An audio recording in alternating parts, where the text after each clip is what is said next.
Hey, good afternoon, everyone. We'll be getting started here just at the 2 o'clock hour, so hang tight.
All right.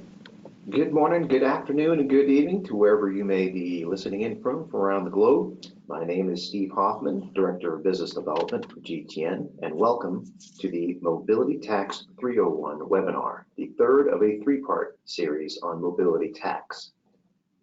These webinars are being presented by Air Inc. and GTN. GTN serves the mobility tax and compliance and consulting needs of organizations with emerging to mid-sized mobility programs, while Air Inc. provides the right data, cutting-edge technology, and thought-leading advice needed to effectively deploy talent worldwide. Our speakers today are Eric Loft, Managing Director of GTN's West Central Division, Jen Stein, Managing Director of GTN's Great Lakes region, and finally, Pat Jurgens, Tax Director at Air Inc. Our agenda will cover taxation of deferred compensation, including bonuses, equity, and pensions, Social Security and totalization agreements, compensation structuring for international mobility. Before I pass this over to our first presenter, I want to cover some housekeeping items. There will be one continuing education credit for CPE offered for CPAs. Very important. In order to receive credit, please select yes when asked if you would like to receive CPE credits in our fourth polling question towards the end of the webinar. This will take approximately 2 weeks to process. One continuing education credit will be offered for CRP and GMS. The seminar ID will be provided at the end of this presentation. Please use the question panel to ask any questions. We will allow time at the end of the presentation to answer these questions, and if we don't get to your question, we will follow up after the webinar with you individually. You have joined this webinar in listen-only mode, and the webinar is being recorded. If you are experiencing any technical issues, please use the raise hand feature and we will assist you. You will receive a copy of today's webinar recording and a PDF of the deck. There will be a short survey at the end of the webinar. Please take the time to complete this, as your feedback will help us improve these webinars going forward. With that being said, I'm going to pass it over to Jen Stein. Thank you, Steve. Hello, everyone. Today we'd like to spend some time discussing deferred compensation. Some of the most common types of deferred compensation are bonuses, equity, and pensions. These types of compensation are generally offered as a means to attract and retain talent and also as an incentive for employees. Of course, there can be relatively complex tax matters and varied to U.S. taxation depending on the structure, restrictions, and jurisdictions. Add to that, the complexity expands when you add a mobile employee to the mix. But first, let's talk about bonuses. Oftentimes, bonuses, if we can go to the next slide, please. There we go. Oftentimes, bonuses are paid annually, but we also see varied frequencies such as quarterly or even monthly. When you have mobile employees, multiple factors should be reviewed in relation to bonus payouts and taxation. I think the best way to talk about this is to work through a few examples to highlight some of these issues. So consider you have an individual that's moving from the US to the UK in September, and typically your bonuses are paid in December. Some of the questions that might come up are, will the UK tax the bonus since the individual is now living in the UK when he or she receives it? If it is taxed in the UK, what will that mean? Will that mean if there should be withholding in the UK and also in the US? How is it to be reported? Who's going to pay the tax on those? Was it the employee, the company, all of those types of things? That example kind of gives you a touch on from some of the appropriate withholding rates, budgeting. It can be from the personal standpoint as well as the company standpoint. And just overall the complexity of dual reporting potentially for that bonus. Take a second example now. You have an individual that repatriates from a 2-year assignment in Germany, so now they're coming home. And again, assume that the individual is coming back to the US. So if the bonus is paid in the US after repatriation, so typically, or a lot of our bonuses are paid in the February-March timeframe. The individual has repatriated from Germany probably the year before, so let's just say September, for example. But the bonus earnings period is on the prior calendar year. So it's so if we take, for example, if it's 2019 and that bonus was paid in March of 2019, but based on this company's plan, it really relates to the performance or the earnings period of calendar year 2018 when that individual lived in Germany. This is a potential trailing liability. So Germany may say that because the individual was in Germany and working during the earnings period for the bonus, they have the right to tax maybe a portion of it or the full bonus. Again, alluding to or giving the example of our trailing liability. The questions then come up as to who should pay the German tax and how do you do any withholding if it's required. Potentially that individual is no longer on a German payroll. And again, on the U.S. side, we may say that the U.S. also has the right to tax it, so there could be potentially duplicate withholding required. Also from a budgeting perspective, if this was an equalized individual and so the company should pay the German tax on the individual's behalf, did you budget for that in your accounting or your financials? So a lot of surprises can come up if we don't plan for these types of things. The final example is, let's take a situation where an individual moves to the U.S. in June. He or she receives his bonus for the calendar year, so June of 2019, receives his bonus for that year in December of 2019. From a U.S. federal perspective, it's likely considered income for U.S. purposes, but potentially if there was tax paid on that in the individual's home country, we may be able to offset the U.S. tax with that non-U.S. tax that was paid. But what happens with the state? Some states will say that because the bonus was received when the individual is living in that state, they have a right to taxation. And oftentimes, states don't allow foreign tax credits.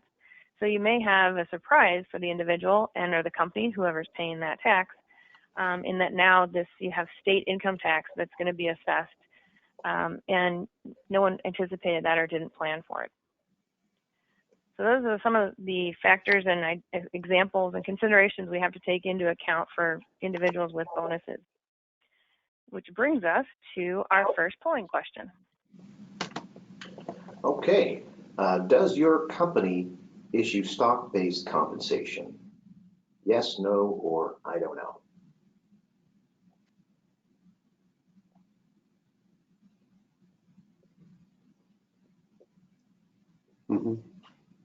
Just give it another second or two.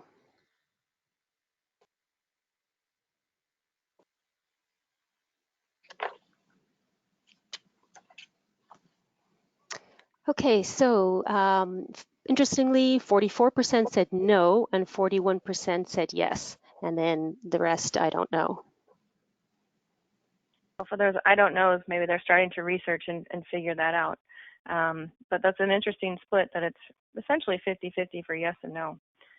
So a lot of our conversation coming up forward, we'll start talking about equity. And Eric Bloff will take us forward in some examples, but what I wanted to do was to kind of set the stage. Again, this is some of the basics around equity compensation. And I guess when we're talking about equity, we'll define some of those in a couple of slides forward. But we wanted to set just a kind of level set with the terminology. These will become useful in our examples as we go forward. You see three of the key points of timing regards to equity on your slide here. You have date of grant, which, as you can imagine, is the date the employee is offered the rights under the award. So, and the reason we're bringing these up is because these become factors and things that you will need to know to determine the taxation in the home and the host jurisdiction, or even in the state jurisdiction. So a lot of these data points are needed to figure out the proper taxation for those relevant grants. Next is date of vesting. It's when the employee has the first right to access, you think of it that way. It's the point when they have the ability to do some action with that equity income. Date of exercise is really the point of when they purchase the shares, so it's the right of ownership. Then on the next slide, we have date of sale. As you can imagine, that's when they decide to sell those shares or that vehicle that they're holding. The exercise of purchase price is essentially the amount that is due from the employee or the participant. Sometimes the employee needs to pay some money to get those shares or that equity. So it's the cash value at that point. An expiration date is essentially when after that point, the employee no longer has the right to do anything with that grant or those shares.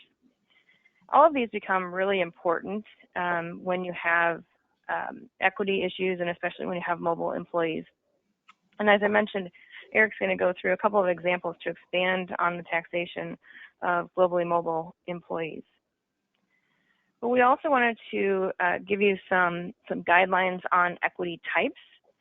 And we're not going to spend time and define all of these types today. We did provide in the appendix of the slides the definition of each of these. But wanted to highlight two of the types of equity that we see pretty frequently in our work, and that's stock options and restricted stock units or restricted stock awards.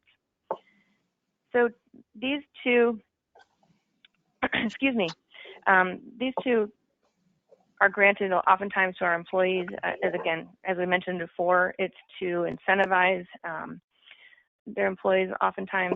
And stock options are an offer to purchase a certain amount of stock from the company at a fixed price during a certain period. So what that can mean is that they have, they're given that option and a right to purchase that stock at a certain price. Depending on how that's taxed or the appreciation of the stock market, that can be substantial equity or income to that individual. With RSUs, that's a bit different, and those employees receive the right to future delivery of a unit or a phantom share, which is typically set to equal an actual share.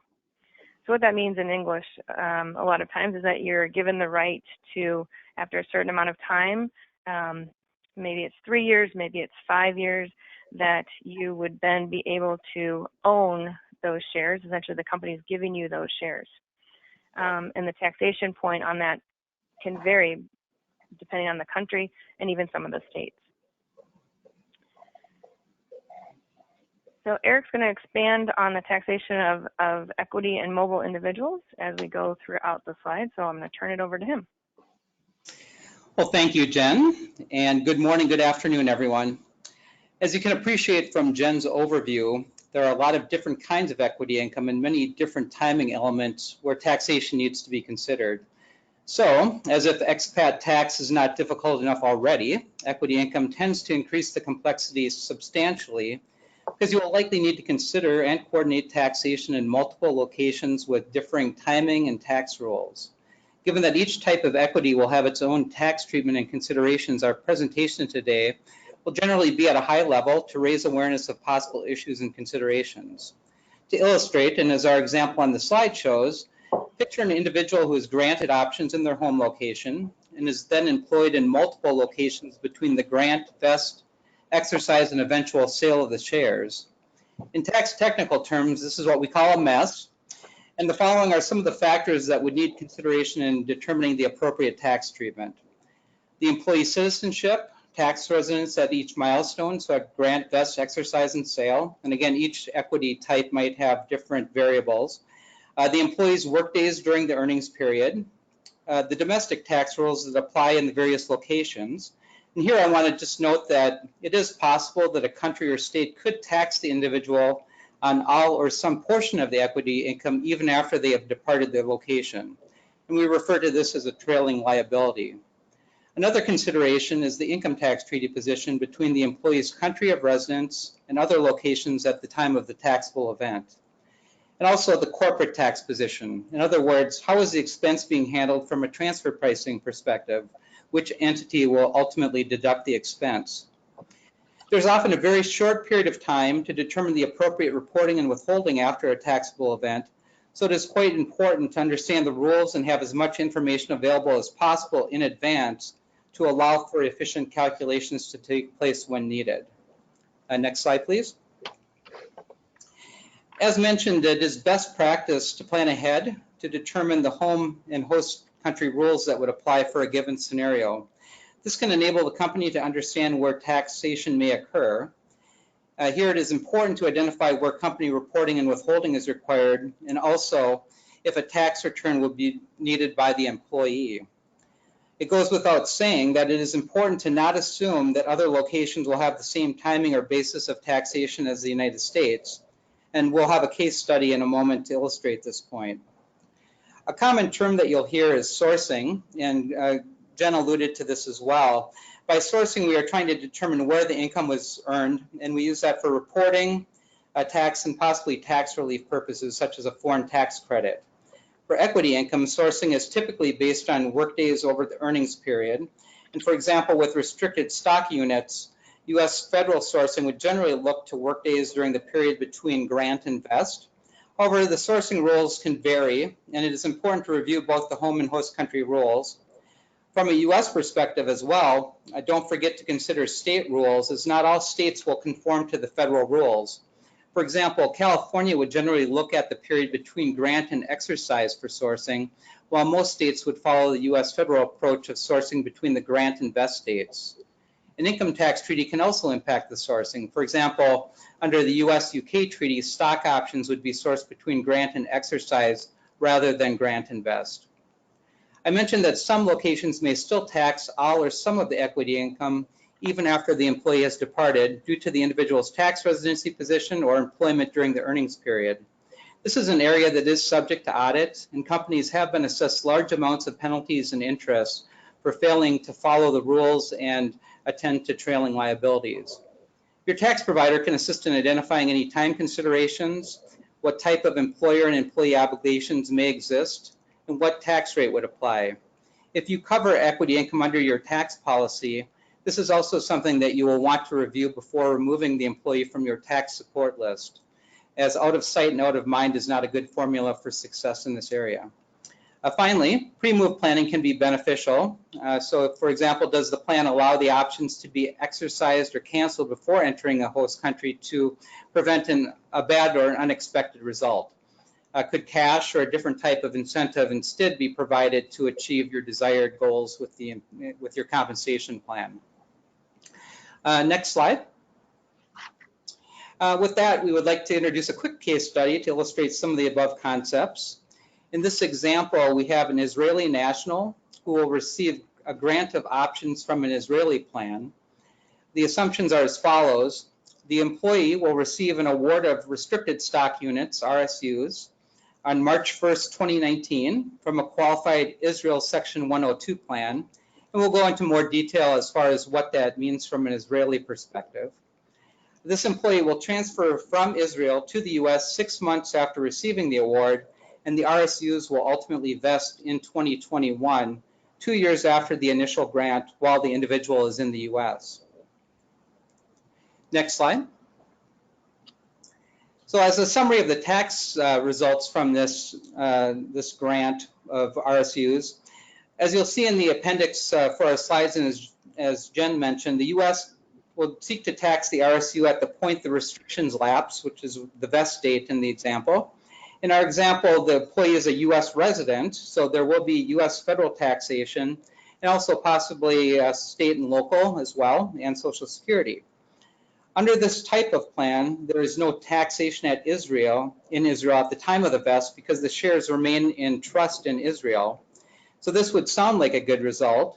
However, and this is important, the employee must now arrange to fund the US federal and social taxes and potentially state and local tax due on the vesting, even though the actual shares are still held in trust in Israel and would not be available to the individual to access and sell without paying a substantial tax penalty in Israel. And as such, they wouldn't be able to sell shares easily to pay the tax due in the US at vesting. So you would now have a potential situation where the employee does not have sufficient resources, or the company may have to assist the individual in actually funding the US tax remittances. Under the Section 102 plan rules in Israel, the tax would actually be deferred until the shares are sold or withdrawn from the trust. So ultimately, depending on the timing of that, a US foreign tax credit may not be available due to timing issues. Next slide. So in summary, as an employer, as Jen mentioned, your goal in providing the RSU was likely to provide an incentive for business results or to retain the employee. But what has actually happened? There's a possibility of double tax here. So tax in the US at vest, tax in Israel at the time the shares are sold, potentially unfavorable or even a negative income for the employee. Certainly a cash flow challenge for the employee to fund the US tax, and withholding challenges for you as a company. And then employee morale issues, as it's typically is not looked upon favorably by the individual. Equity has now actually become a disincentive instead of a reward. So again, it is critical when you offer equity income to mobile employees that you fully understand the tax ramifications for every home and host country combination in advance. And so with that, we're on to our second polling question. Which jurisdiction will generally assess tax on equity compensation? A, home country or the issuing country. B, host country. C, not taxable in any jurisdiction. D, possibly home and host countries. Or E, I don't know. Lots of choices here.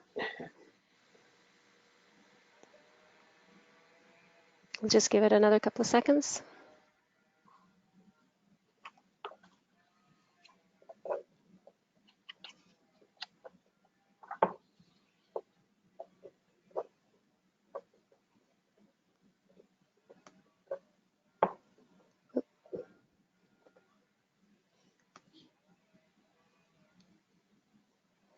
Okay, so it looks like 81% said possibly home and host countries, followed by 13% home country, and 3% host, and 4% I don't know. And that's great. So that I think from our example, we see that there could be potentially multiple locations that could tax the equity income. And certainly from a policy perspective, oftentimes companies will subject it to tax at the issuing country. But again, there could be these other obligations out there, and there could be audits outside of the US as well to make sure that you're considering taxation in all the locations. So with that, we'll go on to pensions. And this again is another very large and highly technical topic, and it wouldn't be a problem for me to spend the next several hours on this slide, but as my colleagues would likely be annoyed with me, I will try to summarize in a slightly less time-consuming way. And again, it's critical that the tax position for an employee's pension plan be considered in advance of sending them to work in another location. So very similar to what we've been indicating for other types of deferred compensation. This is particularly true for any non-U.S. persons who will be coming into the U.S. and who may become a tax resident, or for those who may want to obtain a green card and become a lawful permanent resident of the U.S. For this reason, I'll spend a few minutes on inbound cases to the U.S. Speaking from a U.S. perspective, a foreign pension held by a U.S. person can have a taxable event at the time of vesting, at the point where earnings accrue in the account, when contributions are made to the pension by an employer, and or at the point of distribution, either as a lump sum or an annuity payment. Contributions, on the other hand, made by the employee may or may not be deductible on the U.S. return, and there could be informational reporting such as the F-bar that would likely apply. The tax treatment can depend on factors such as the type of pension, so whether it's a defined contribution or a defined benefit plan, the compensation level of the employee, are they considered highly compensated under U.S. benefit rules, and whether the foreign plan is considered to be a discriminatory or a non-discriminatory plan. Again, the tricky part here is that this is defined under U.S. benefit rules rather than any type of foreign rules under where the foreign pension is set up. To give you an idea of the range of possible outcomes, the taxation of a defined contribution plan could include taxation of only the employer's contribution to the plan for the given year when the individual is a resident, or it could include taxation of the full vested accrued benefit in the plan. As mentioned, it is critical then to review these details in advance to avoid an unexpected or a negative result. Many tax treaties also have specific clauses relating to taxation of pensions, including what type of pension may qualify for beneficial tax treatment and how contributions are handled from a taxation or deductibility perspective. It is important to note that the treaty position can also vary by many factors, including the type of pension, whether a distribution is being made as a lump sum or annuity, and whether the saving clause is applicable in the treaty. The saving clause in U.S. treaties provides the U.S. with the right to tax its citizens and residents as if the treaty did not exist. In some cases, the treaty may specifically allow relief for one type of distribution without application of the saving clause, but may apply the saving clause to another type of distribution. So for example, the US-UK treaty provides a good example with possible potential relief for a US resident for an annuity from a UK pension, while lump sum distributions actually remain subject to US tax due to the saving clause. So it's very important that you look at the details of the treaty. For US outbound cases, similar issues can apply. In addition, it's important to consider whether non-taxable items for US purposes are subject to tax outside the US. For example, many outbound US employees can continue participation in a 401k plan. It may be possible that employer contributions will need to be added to the taxable income in the host country. Your tax advisor can assist in identifying these types of considerations in advance to prevent any budgetary surprises. And finally, we would be remiss in discussing deferred compensation if we did not also mention Section 409A of the Internal Revenue Code, and this will be the only code section that I mentioned today. This is also an area of great complexity, so a full discussion is beyond the scope of the webcast today. However, we did want to provide a quick overview to make sure you are aware of 409A and can follow up internally with your counsel and your tax provider to make sure this has been properly considered. This code section was added by Congress back in 2004, and it was really meant to address perceived abuses with respect to deferred compensation.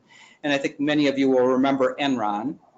409A, as applied to non-qualified deferred compensation, provides a regulatory framework that requires such things as advance elections to defer compensation, plan documentation to reflect these rules, timing restrictions for payments and distributions, and restrictions on planned funding.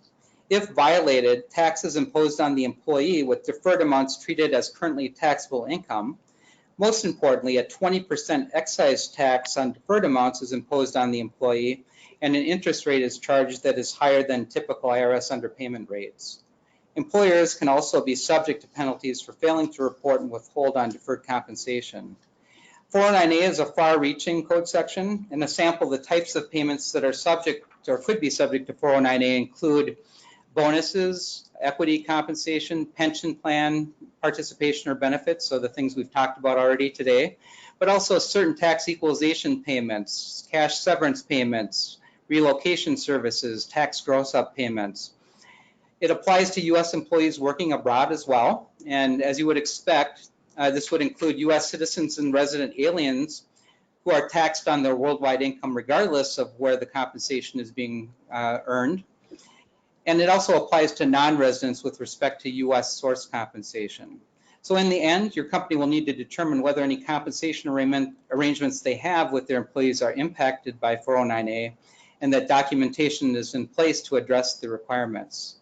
Again, this is an area of great complexity and there are many exceptions. So we would highly encourage involvement of your legal and benefits team and your tax advisor in reviewing plans and policies for compliance. And with that, I'll turn it over to you, Pat, for Social Security. Thanks, Eric. Hello, everyone. My name is Pat Juergens, and I wanted to spend a few minutes talking about another aspect of global mobility tax, and that is the Social Security issues that might come up on a cross-border arrangement. And just to give you a background fundamentals on this, what we're talking about is mandatory Social Security schemes. These are typically assessed only on employment income, although there are exceptions to that. And depending on what the scheme is, you often will see contributions that are compulsory for both the employee and employer. They aren't necessarily equal contributions, but they are often funded by both employer and employee contributions. And what are those contributions funding? A number of different programs that could potentially be available, an old age state pension type of a scheme, so for retirement, disability and survivor benefits should you die early, and providing for benefits to your family. Unemployment insurance, should you lose your job. Often the social programs do also have a medical insurance feature. And finally, workman's comp or work injury insurance would also typically be seen as part of the Social Security programs. Now, each country has their own arrangements for Social Security, what they would consider to be mandatory contributions in that jurisdiction. And one of the things that's a key takeaway when you're talking about Social Security, generally, you must pay Social Security where you're working. So this is where you're performing the work. If you are on an international assignment in a host country, the general rule would be that you must contribute to Social Security in that host country.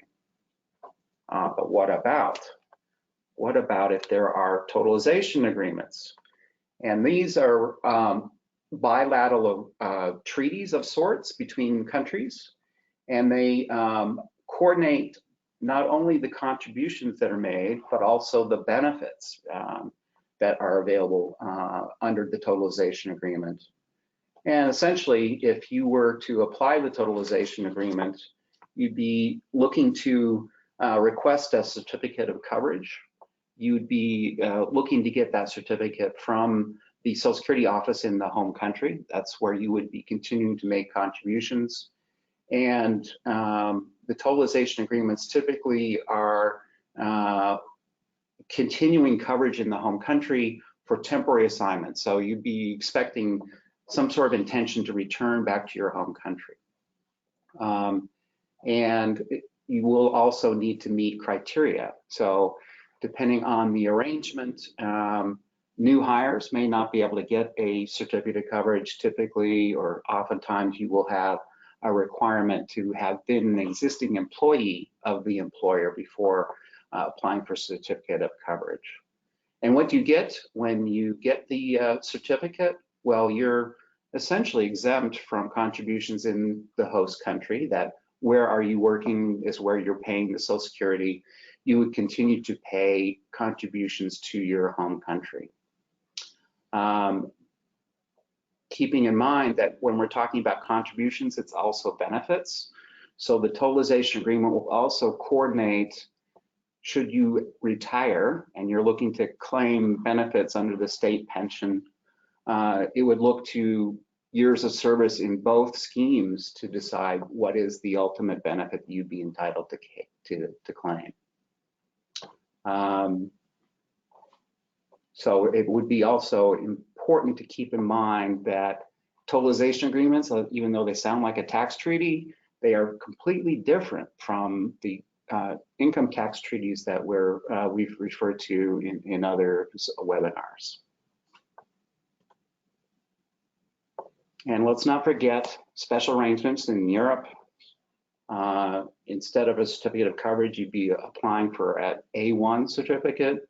Essentially, it's similar in that it's coordinating where you're making contributions to Social Security within the EU. And it acts in many ways like a bilateral totalization agreement. So what is part of the planning for Social Security? Generally speaking, if you are sending an employee on an international assignment where you are on a home-based package, you will likely try to keep that person in the Social Security scheme at home and look for ways to exempt them from paying contributions to the host country Social Security scheme. If you can't get a certificate of coverage, then you may actually be making contributions in both countries, and that will double up the costs for both the employee and the employer. Contrast the home-based package with a package that is a host-based compensation package. There you will likely see that the employee is expected to go onto the Social Security scheme in the host country. And a lot of it has to do with, well, what are you going to do with that person from a talent management perspective? What is their plans after they take this host-based assignment or home-based assignment? A lot of it will depend on whether you think that person can take advantage of the treaty, the totalization agreement, and a lot of it will depend on whether there would be the potential for receiving benefits from the host Social Security scheme, or maybe even there's some savings with the contributions. So you'll see a wide variety of practice as to what you might see with how to put in place Social Security contributions for a particular assignee. And on to our third polling question. True or false? If the employee is exempt from host country income tax under an income tax treaty, no Social Security will be due. True or false? Or I'm not sure.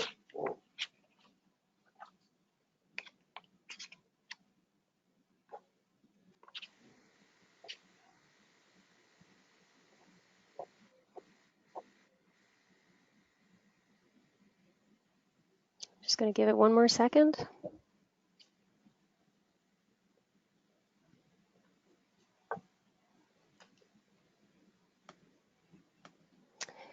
Okay, so it looks like the overwhelming response is false at 79%. 12% said true and 8% I'm not sure. Well, that's definitely the right answer. Don't assume that if you can be exempt under an income tax treaty that you will also be exempt from Social Security in the host country. All right, so we'll be moving on to our third section, talking about compensation structuring for international mobility. And really what we're talking about is ways that you can provide for some tax savings, some tax planning, a bunch of different ways that potentially can take advantage of that. One key takeaway, I think, is keeping in mind who are the tax savings going to. In most cases, especially with a tax equalized home-based assignment, the tax planning and tax savings that you might be able to put in place are actually going to the benefit of the company, not to the employee, since they are being tax equalized. But different methodologies that can take advantage of that. managing the timing of the payment or the length of the assignment, and we'll have some examples of that. Changing how you're actually delivering the benefit, whether there's a different way to take advantage of some tax savings, or maybe even the employee themselves can take advantage of an expatriate tax concession in the host country. And also keeping in mind that whatever tax planning or compensation structuring you are able to put in place, you'll want to make sure that it is actually practical to be able to implement that relative to where the compensation is being delivered and how the payroll reporting requirements are being met. Jen? Thanks, Pat. So furthering, going on, do some examples here, and we've pulled together a couple of high-level examples. These may be ones that you consider quote unquote the easy ones. Although I think the key takeaway for these next few slides is to just remember to always ask those questions. Try and engage your tax advisor or your relocation company earlier in the discussion of moving someone than later. This first case, or the housing, kind of demonstrates if housing is paid to a third party or is based on receipts, it can be non-taxable in China. And that can be a huge cost savings a lot of times to the company in a tax equalized situation. Just comparing the US to China, the China tax rate is roughly around 45%.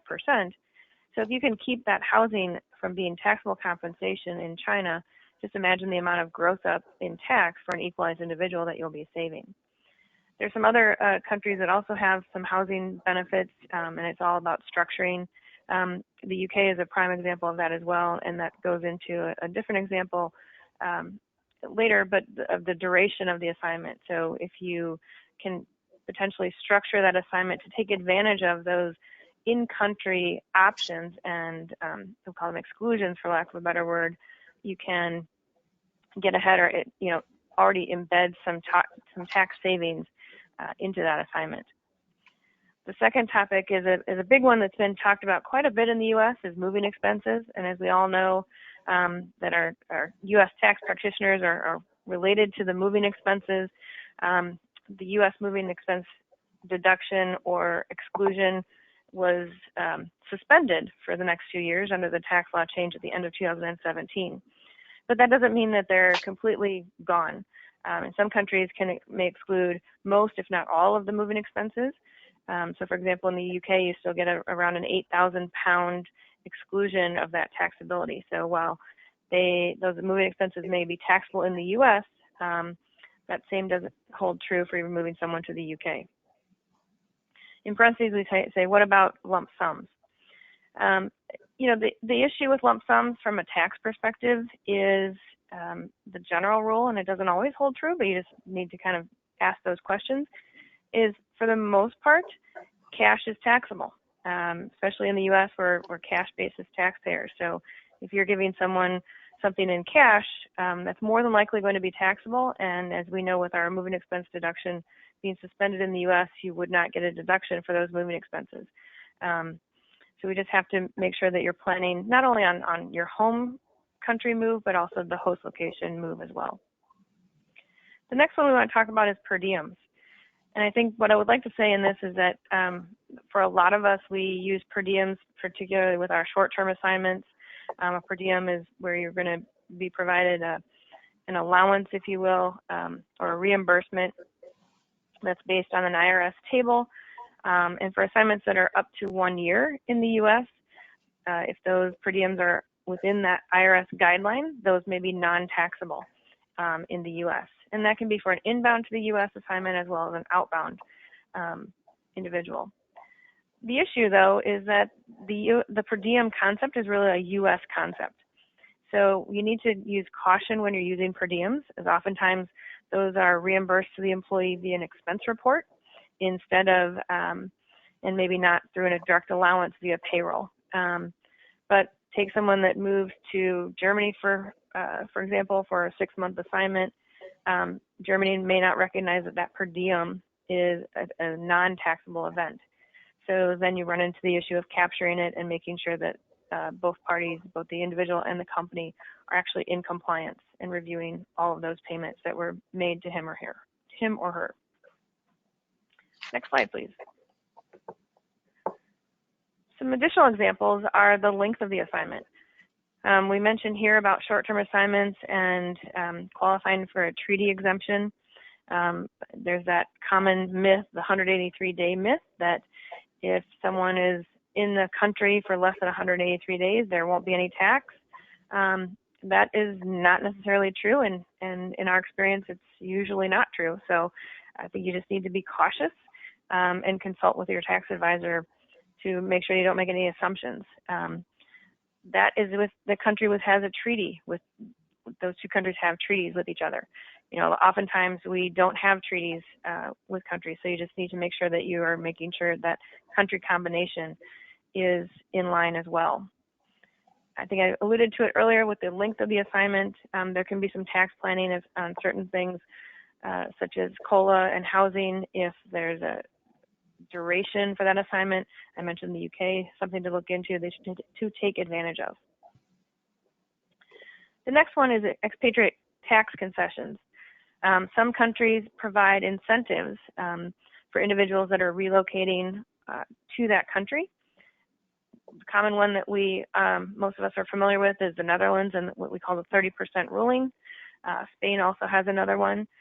So I think, again, the point to all of this is make sure you do some research up front because a lot of these concessions have qualifying needs. They can be remuneration based, so in other words, the cap on remuneration. They can also be limited if you don't apply for them within a certain amount of time as soon as you enter the country.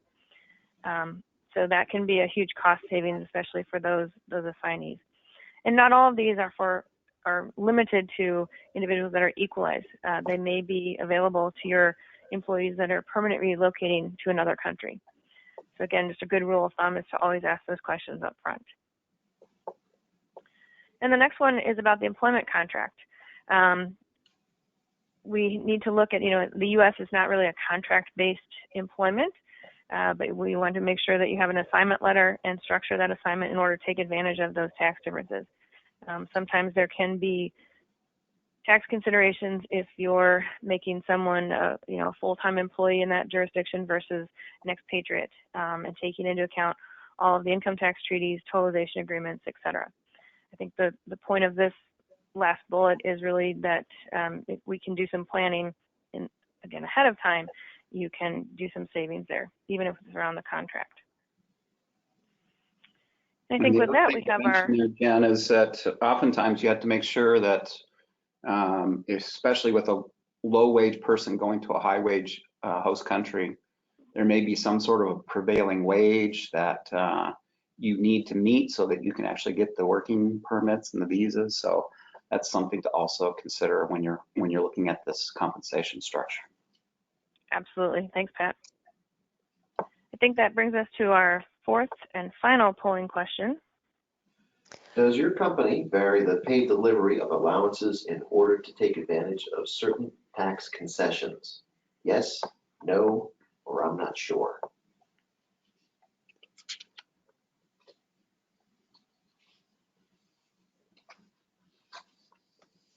While you're thinking about that, I lied. There's one more polling question, but that's okay. Technically, two. But the next one's easy. Yeah.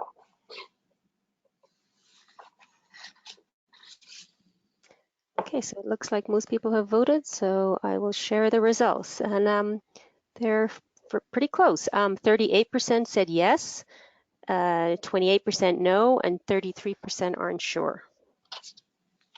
I think that shows there's some opportunity to start looking into your programs and how you're structuring things to take advantage of some certain applicable concessions.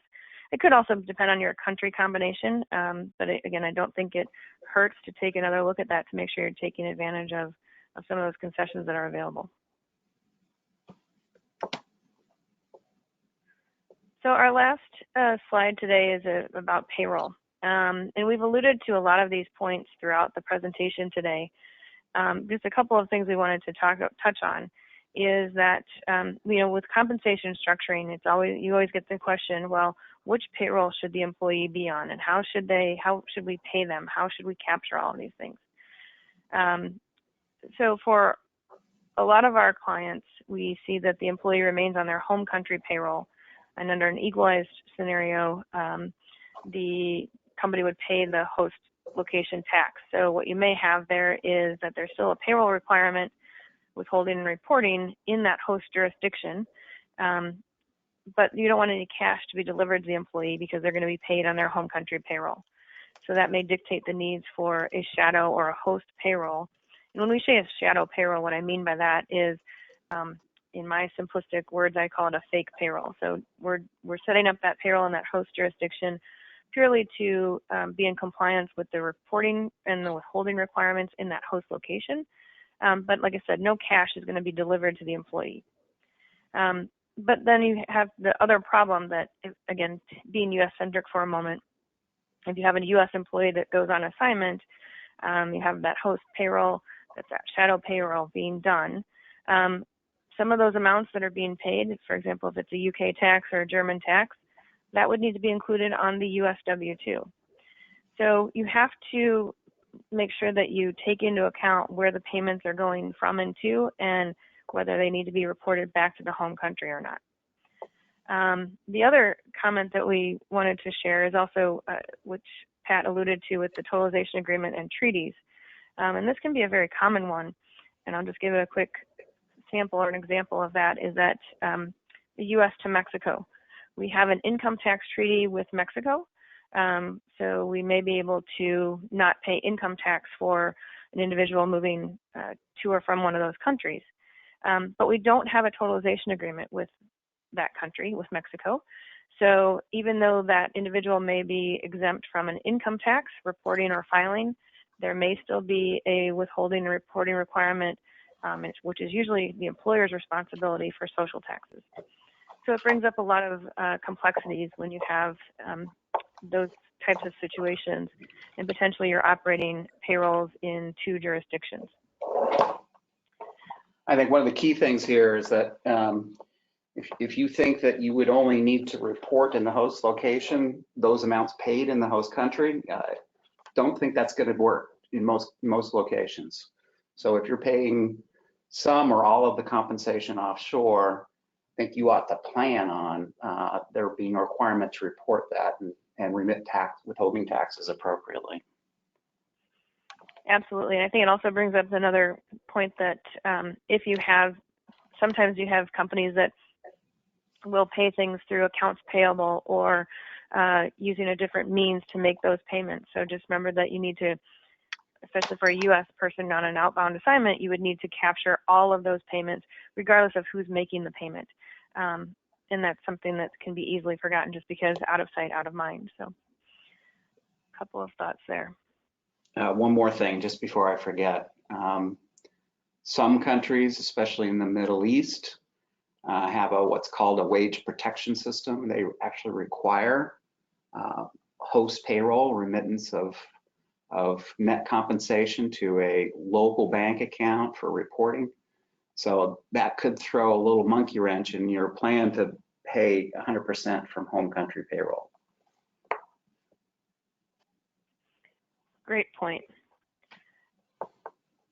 So with that, I think we'll leave it up with a couple more polling questions, and we can see if there's any questions that have come in as well. Okay, thank you all. So two quick polling questions. The first is with regard to the CPE credit. So if you do require CPE credit for this course, please respond yes to the polling question on your screen. And then for CPA credentialed participants. That's right. And as Steve mentioned earlier, these certificates take about 2 weeks to process. So if you can please be patient with us, you will receive them within 2 weeks of the webinar. Now, in terms of CRP and GMS credit, for those of you that are on this live webinar, your ID is 15793. Again, that's 15793. And there are a number of slides with more detailed information on how to obtain this credit as part of this deck. And for those that will be listening to this webinar recording that were unable to make this live session, your ID will be 15794. That's 15794. And now I'm going to close that polling question. And as mentioned, there are a number of slides with a lot more detail on the recertification credit in this deck. And then there is one final polling question before we get to actual questions. So if you would like a representative from GTN or Air Inc. to follow up with you, if you could please complete this final polling question. And while you are doing that, we will take some questions. And as a reminder, you can post your questions in the question panel. If we do not get to all of them, because I see quite a number have come in, we will be sure to follow up with you after the session.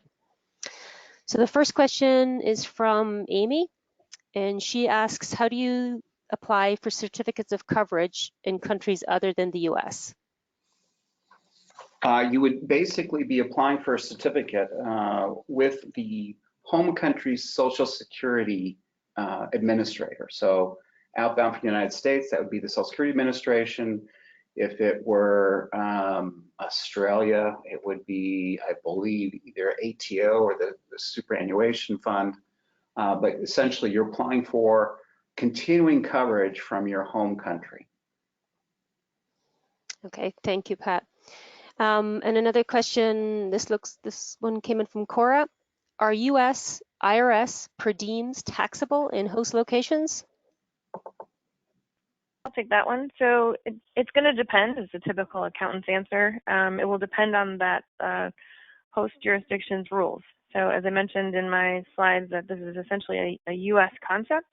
So we'd need to look into that country combination and see if the domestic rules in that location would allow the US per diem to be non-taxable.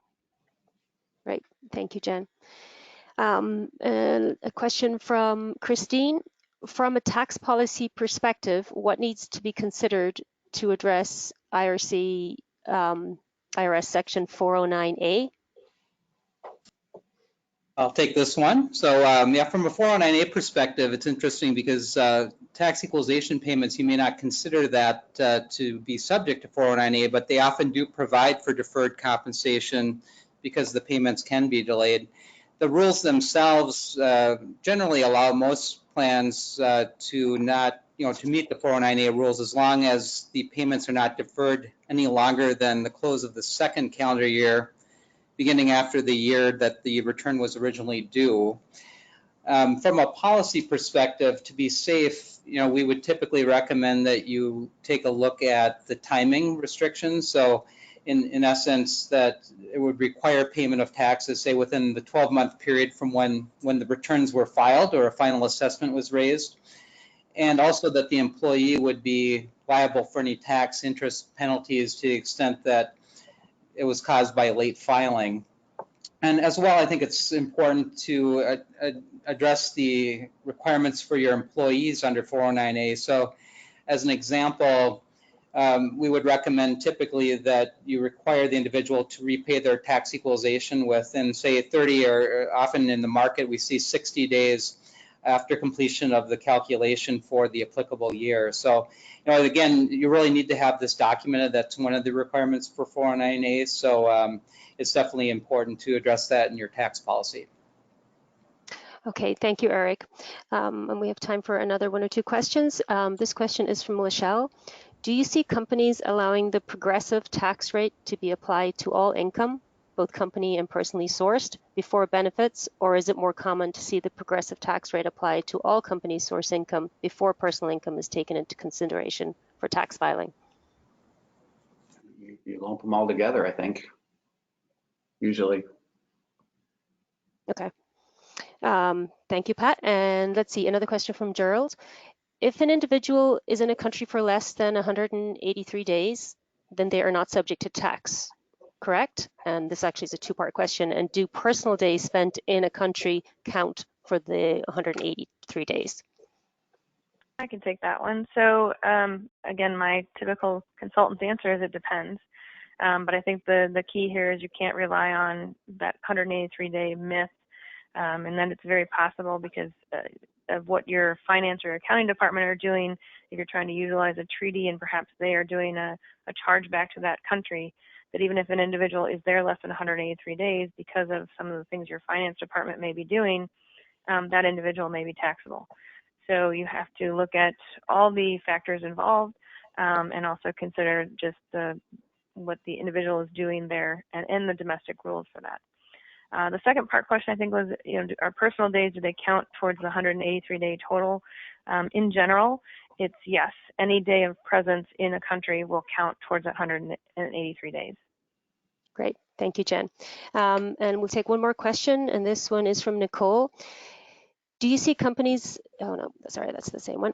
Is a certificate of coverage necessary for frequent travelers? I would say that I would be inclined to do it just to be safe, especially if the frequent traveler is going to the same host location. It really kind of depends on what risk tolerance you have, what sort of threshold you'd be willing to tolerate having some exposure for not having made contributions in the host country. Okay. There are some agreements, as you mentioned, Canada being one where, as an example, if you have a Canadian coming to the U.S., the Canadian authorities have indicated that they wouldn't issue a certificate of coverage for less than a 6-month scenario, but that's not typical, that there's that specific understanding. So, I think, as mentioned, it really does depend on the combination and your risk tolerance as well. I'll add one more comment. I think we're seeing a lot in Europe that those are becoming more and more requested, and they may be even contingent, your immigration status may be contingent on getting an A1 certificate. So I think with what we've all said, the issue is that you just need to look at your country combination and the duration of that assignment or that travel. Great. So we are just about out of time. So any questions that we have not gotten to, we will respond after the session. Thank you, Eric, Pat, and Jen, and Steve. And thank you, everyone, for joining us today. And as a final reminder, you will receive a copy of these slides along with a link to the recording. And there will be a very short survey presented to you after this session. If you could take a moment or two to complete it, we would greatly appreciate it. Thank you, everyone.